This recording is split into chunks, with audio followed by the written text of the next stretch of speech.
Dieu qui ne laisse pas les puissances du mal prévaloir contre ton Église, fondée sur le roc inébranlable des apôtres, fais qu'à la prière du pape Saint Léon, elle reste ferme dans ta vérité et sous ta garde soit pour toujours en paix. Nous te le demandons, Père, au nom de Jésus, ton Fils, notre Seigneur et notre Dieu, qui vient avec le Saint-Esprit, maintenant et pour les siècles des siècles. Amen.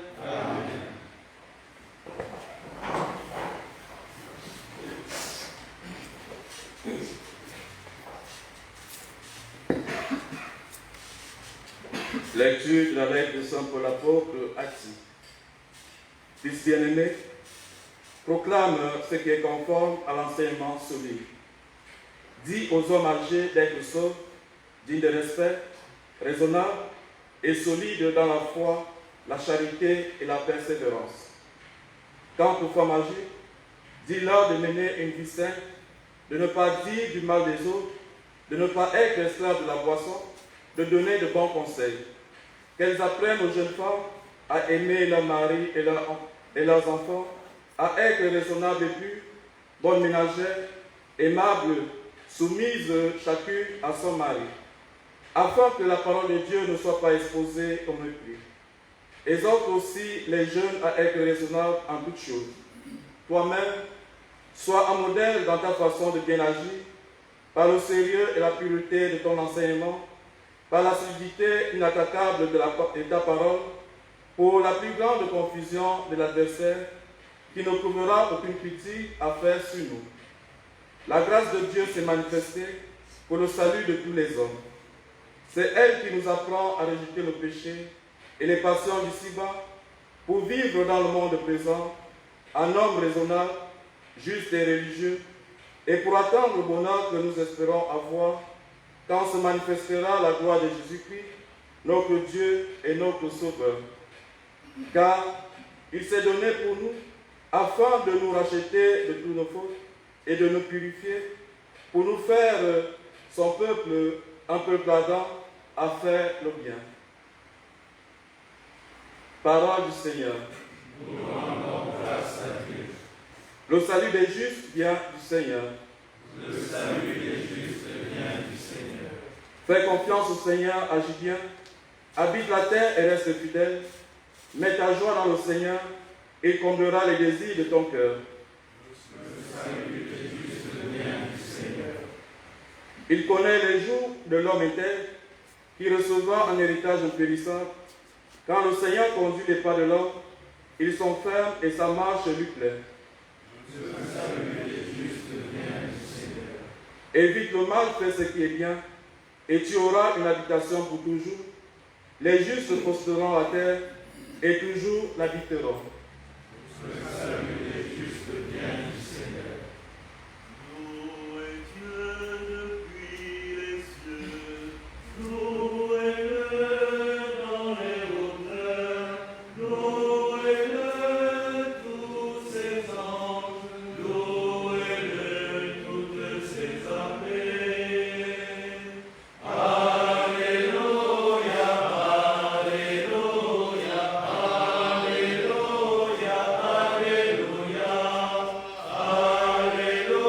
Alléluia, Alléluia, Alléluia, Alléluia, Alléluia.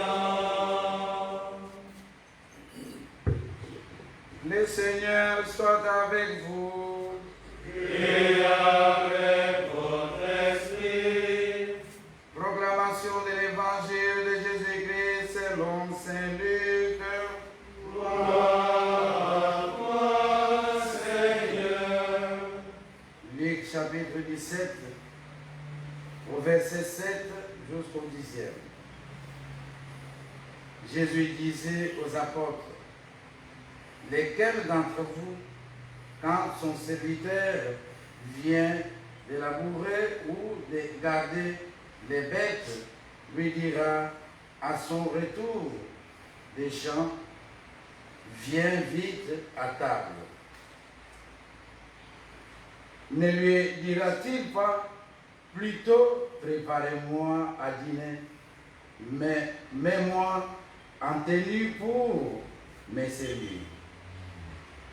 Le temps que je mange et que je boive. Ensuite, tu pourras manger et boire à ton tour. Sera-t-il reconnaissant envers ses serviteurs d'avoir exécuté ses ordres? Et de même vous aussi, car vous aurez fait tout ce que Dieu vous a commandé. Et dites-vous, nous sommes des serviteurs, quelqu'un, nous n'avons fait que notre devoir.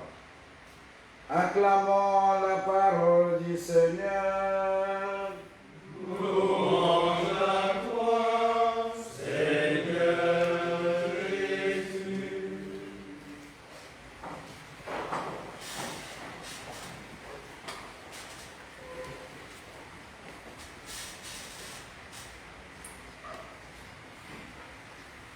La paix du Christ,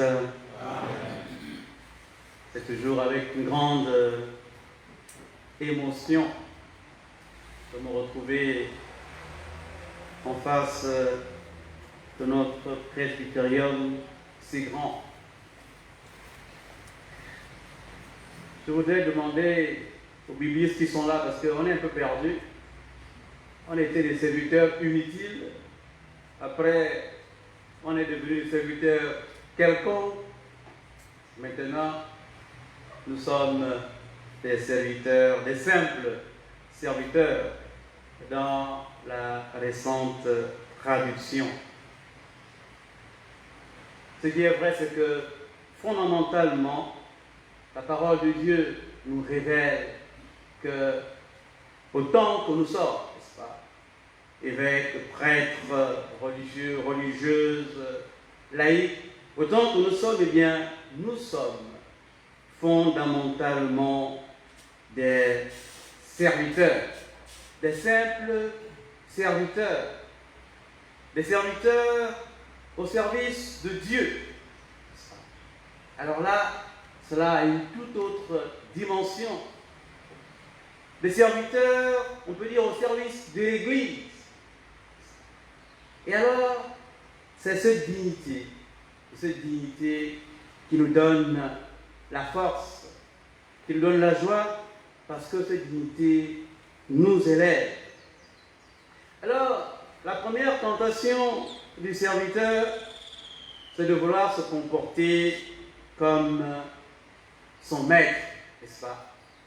C'est une tentation déjà qui se voit à la Genèse, dans le premier livre des Écritures, où on voit que Adam et Ève veulent se mettre à la place de Dieu.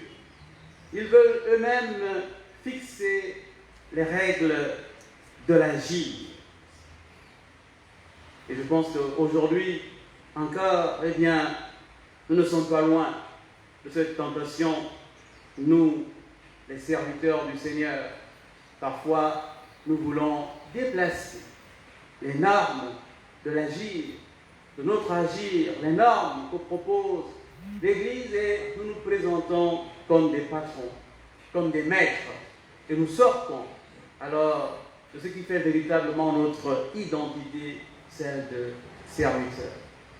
Le Seigneur nous rappelle aujourd'hui que lui seul est le maître, lui seul est le patron, et que tous, autant que nous sommes à son service. C'est lui qui fixe les règles, c'est l'Église qui fixe les normes, et tout cela est bien pour faire grandir le peuple de Dieu.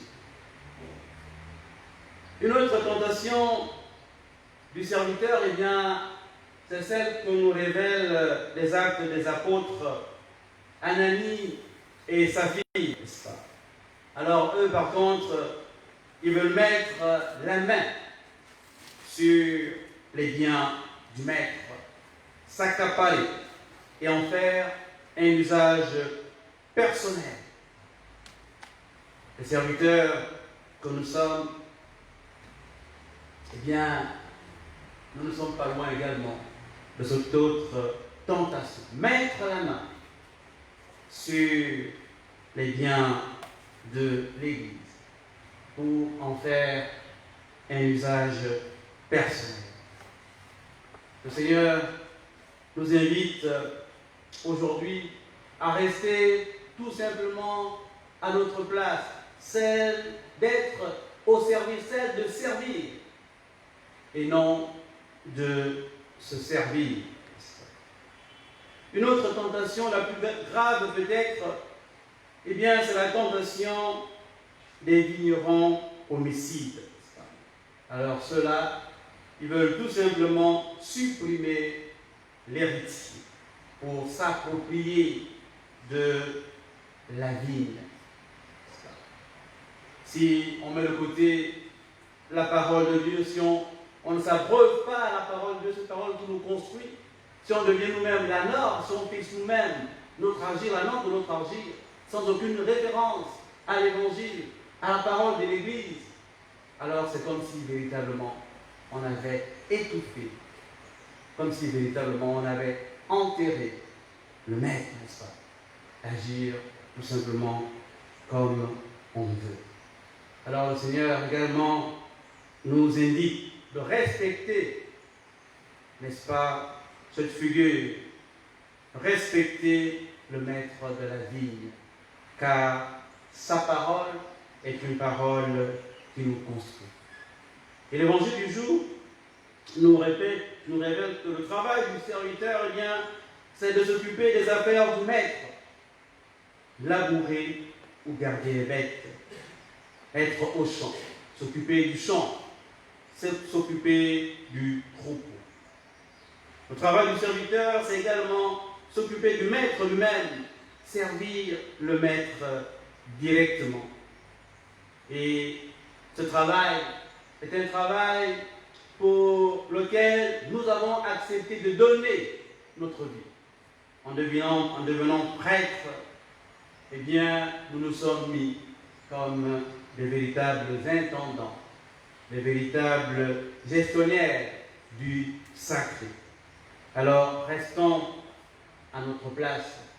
Et s'il y a des efforts à faire, eh bien, c'est l'effort tout simplement de faire fructifier au maximum et pour le bien de tous, n'est-ce pas, ce que Dieu nous a confié, là où nous sommes, là où l'évêque nous a envoyés. Et l'évangile du jour nous rappelle que le serviteur ne s'attend ni à être servi par le maître, ni à recevoir une quelconque reconnaissance de la part du maître. Le simple fait de faire tout ce que nous avons à faire, eh bien, doit être notre joie, car cela relève de notre véritable identité. Frères, servir Dieu et servir nos frères et sœurs, voilà notre plus grand titre de gloire. Ce pourquoi le Seigneur nous a fait et choisi. Par vocation, nous sommes fondamentalement des serviteurs. Et sur ce chemin, le Christ reste notre modèle. Lui qui est venu non pour être servi, mais pour servir et donner sa vie en rançon pour la multitude. Lui qui a pris la dernière place au rang des serviteurs. Frères, ce matin, demandons la grâce de servir, servir dans la joie, servir dans la simplicité de cœur, sans être aigri, ni jaloux, mais en considérant les talents des autres comme des opportunités pour la communauté tout entière. La paix du Christ. Amen.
Prions ensemble au moment d'offrir le sacrifice de toute l'Église. Pour la gloire de Dieu et le salut du monde. En te présentant ces offrandes, Seigneur, nous te prions. Dans ta bonté, éclaire ton Église, de sorte qu'en tout lieu progresse ton troupeau et que ses pasteurs, conduits par toi, puissent te plaire. Par Jésus, le Christ, notre Seigneur. Amen. Le Seigneur soit avec vous. Et avec votre esprit, Élevons notre cœur. nous le tournons vers le Seigneur. Rendons grâce au Seigneur notre Dieu. Cela est juste et bon.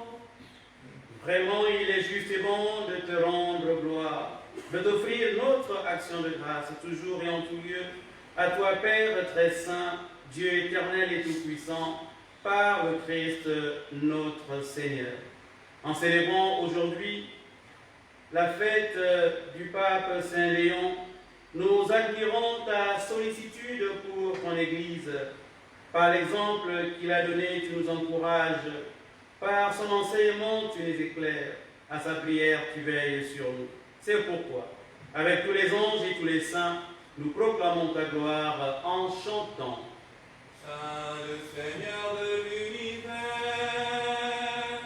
Saint le Très-Haut, le Dieu de gloire, Saint Jésus-Christ, berger de Père, l'Emmanuel dans notre histoire. le ciel Et la terre sont remplis de ta gloire. Hosanna au plus haut des cieux. Béni soit celui qui vient au nom du Seigneur. Hosanna au plus haut des cieux. Saint le Seigneur de l'univers, Saint le Très-Haut, le Dieu de gloire, Saint Jésus-Christ, berger de Père, Emmanuel dans notre histoire.